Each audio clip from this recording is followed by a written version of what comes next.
Surat ke UNICEF. Ngapain? Pesan intinya satu. Help us to tell Prabowo Subianto how stupid he is as a president.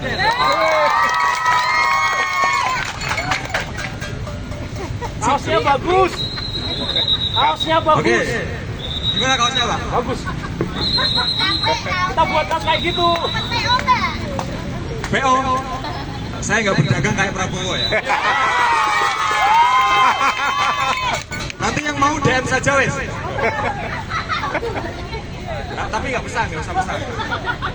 Ngeprint dewe-dewe. Ngeprint dewe-dewe, saya kasih desainnya saja. Copy left. Kawan-kawan sekalian, kalau pasal 231 KUHP itu akan diberlakukan, maka saya orang pertama yang akan masuk penjara. Karena kemarin saya bilang, Presiden bodoh. Silakan tepuk tangan. Kita sedang dipimpin oleh orang bodoh yang tidak sadar bahwa dirinya itu bodoh. Dia dikelilingi oleh orang-orang pintar, tapi orang-orang pintar justru mau rela-rela ketularan bodohnya. Yang harus kita catat bersama adalah ini adalah rezim yang bodoh. Kita bebas bicara siapa orangnya, tapi rezim ini adalah rezim yang bodoh. Rezim bodoh dilahirkan oleh pemilih yang juga tidak pintar.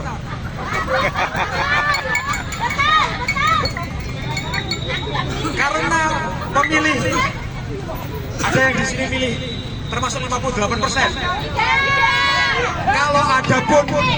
Kalau ada pun tidak apa-apa.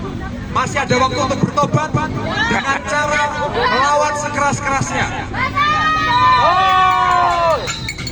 Kemarin Prabowo bilang, kalau nggak suka sama Prabowo, 2029 tarung.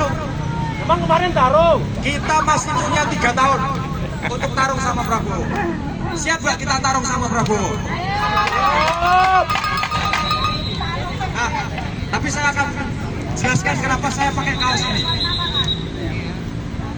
Yang harus kita catat dan ingat dan terus untuk kita suarakan adalah makan bergizi gratis, MBG, itu merampas anggaran pendidikan. Dari 757 triliun anggaran pendidikan yang diklaim sebagai 22% APBN, 223-nya itu dirampas untuk MBG. 223 triliun itu bukan angka. Itu adalah kesempatan orang-orang yang harusnya dapat KIP tapi nggak dapat KIP.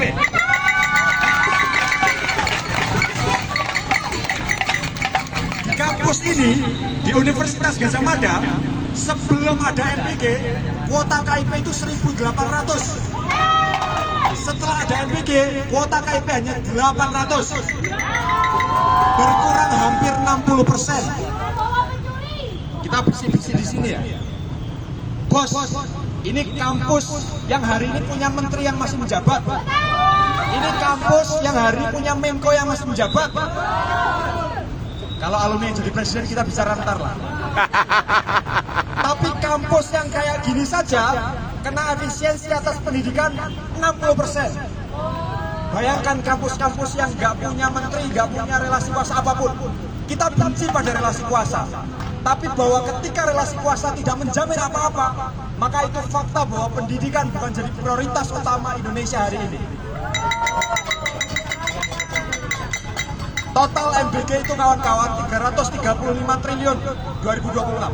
Itu artinya setiap hari 1,2 triliun uang kita dirampok untuk MBG. Apakah 82 juta anak-anak Indonesia itu butuh MBG? BPS sendiri mengatakan bahwa kemiskinan kita itu kurang dari 10%. Meskipun ukuran kemiskinannya adalah sehari keluar 25.000.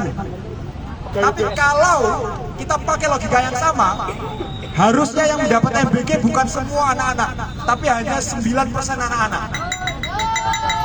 Tapi kenapa 82 juta anak-anak harus dipaksa makan MBG? Proyek. Karena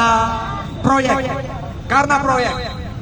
Satu SPPG ownernya, yang punya yayasannya, itu bisa punya revenue per bulan 100 sampai 125 juta. Silakan tanya ke yang punya SPBG. Yang bisa punya SPBG itu bukan melalui mekanisme yang demokratis, tapi yang dekatlah yang dapat. Yang dekat sama bupati, wali kota, DPR, dan seterusnya. Termasuk hari ini, polisi menerima 1000 SPBG. Saya beri ilustrasi ke teman-teman. Di daerah saya, ketua DPC Gerindra, partainya Pak Presiden, itu mengelola 9 SPBG. Artinya per bulan dia punya revenue berapa? 900 juta. Per tahun berapa? Oke, Mas. Banget. Per tahun berapa? 10,8 miliar. Kalau 5 tahun masa presidenan 50 miliar.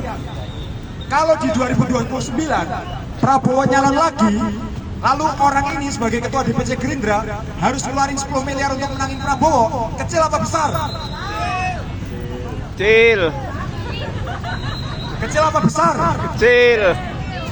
Kalau dia harus keluarin 20 miliar, kecil apa besar? Masih kecil. Apalagi di periode kepresiden selanjutnya dia akan punya 50 miliar lagi. Dan nggak hanya di situ. Di daerah lain saya tahu ada satu orang yang sangat punya pengaruh, punya 48 SPBG. Wow. 48 SPBG. Dan, Satu bulan dia Oh, ya. punya 4,8 miliar, bos. Dan, Itu kerja apa yang sebulan segitu? Sementara ada seorang anak di NTT yang memutuskan bunuh diri hanya gara-gara uang 10.000. Ini rezim zolim. Tol, Solem. Ini lebih zolim daripada Fir'aun. Tol, Tol, Ini lebih zolim daripada Abraham. Tol, Ini lebih zolim daripada Namrud. Tol. Ini adalah rezim Prabowo Subianto dengan program MBG, bukan makan bergizi gratis, tapi maling berkedok gizi. Hidup mahasiswa, hidup rakyat Indonesia, Hidup. hidup ibu yang berisik. Hidup. Terima kasih kawan-kawan.